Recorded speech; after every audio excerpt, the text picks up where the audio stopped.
In this video, I'm gonna teach you how to change Cero color in Sakura stand. It's a very easy process, so make sure to follow along. When playing as Coyote Star, you will be able to change the color of Cero and also Resurrection. So all that you have to do is type a very specific command in chat. So while playing with that spec, all that you have to do is type !Cero color and !Reroll color in chat.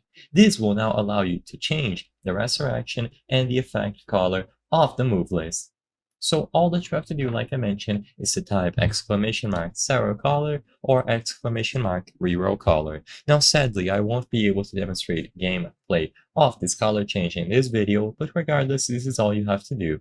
It is going to affect the base move set, and you will be able to see the new color on all the effects. So all of your moves like Mastered Sonido, Hero, Sonido Cleave, Flash Cleave, Chest Cero, Cleaving Rush, Sonido Cleave, Clones, Grand Ray Cero, Resurrection Los Lobos, and Garganta will have changed. You will also see the new color change on the Los Lobos moveset, so Mastered Sonido, Unrivaled Strength, Advanced Hero, Colmido, Left Gun, Right Gun, Point Blank Shot, Savage Claws, El Tormento, Cero Oscuras, Cero Metraleta, and Garganta. And you will be able to use it as many times as you wish.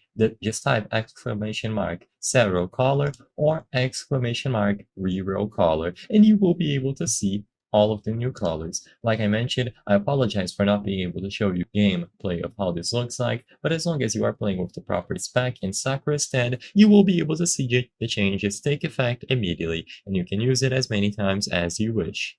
I hope I was able to help you on how to change Cero color in Sakura stand. If this video helped you, please be sure to leave a like and subscribe for more very easy tips. Thank you for watching.